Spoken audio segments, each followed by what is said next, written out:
Marco Civil da Internet determina as regras para o uso da rede no Brasil. A lei que entrou em vigor no mês passado estabelece garantias, direitos e deveres para usuários e também para as empresas.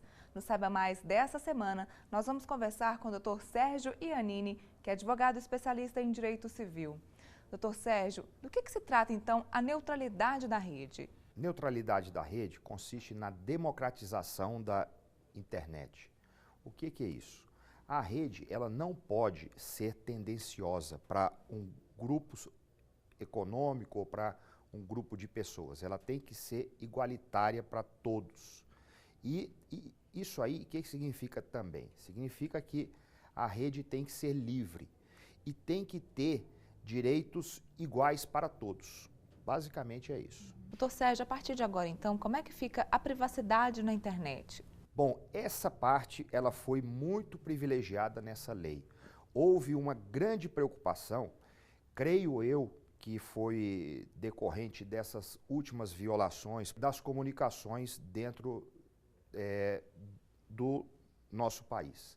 Porque hoje, praticamente, toda a rede mundial de computadores passa não só pelo Brasil, como em outros países, principalmente Estados Unidos. Então, a privacidade foi uma das questões fundamentais dessa lei, para garantir os direitos dos usuários. Então, a privacidade foi um item que foi extremamente assim, exitoso nessa lei, porque essa lei prevê punições, inclusive financeiras, para quem descumprir a questão da privacidade ou quem facilitar a invasão da privacidade, seja de ente particular ou de pessoas físicas. O senhor falou sobre IP, que a gente sabe que é como se fosse uma identidade daquele usuário, do computador que ele acessou a internet. Certo. Esses acessos, eles são registrados, todos eles? Bom, de acordo com essa nova lei,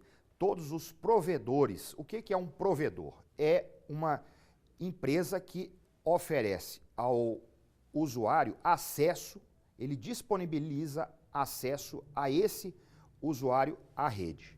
Então, todos os provedores, de acordo com essa nova lei, precisam, durante 12 meses, guardarem os registros de acesso dos seus usuários. Então, durante 12 meses, há possibilidade de arquivamento desses registros. É claro que esse prazo pode ser dilatado caso haja requerimento do Ministério Público, da Polícia, mas tudo embasado em decisão judicial.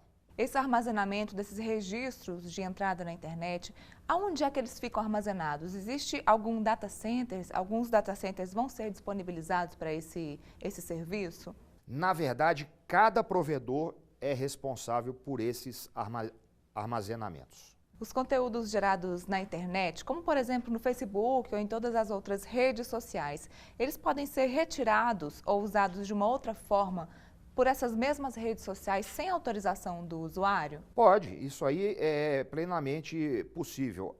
Inclusive, um dos pontos interessantes dessa nova lei diz respeito a conteúdos ofensivos à honra do cidadão.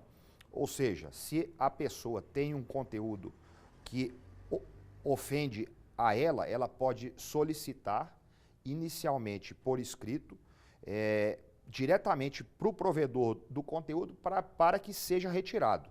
Se não for retirado, ele pode judicialmente acionar o provedor. Ele tem um prazo de 3 meses. Se ele não retirar, pode-se recorrer às vias judiciais. Doutor Sérgio, ainda falta algum ponto a ser regulamentado nessa lei? Existe.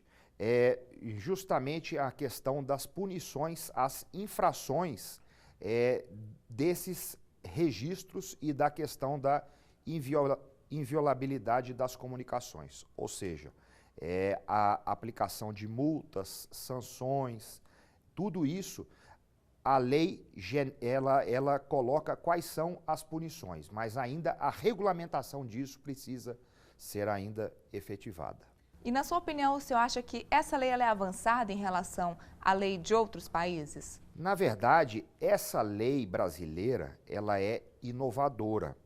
Ela, ela tem como característica principal o resguardo da privacidade dos usuários, sejam pessoas físicas, sejam pessoas jurídicas.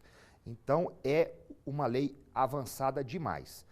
Com relação aos outros países, Europa, por exemplo, hoje eles ainda estão preparando as leis para regulamentar. A Alemanha, por exemplo, ela está pegando essa lei brasileira como exemplo. Então, realmente, essa lei nossa, ela é avançada.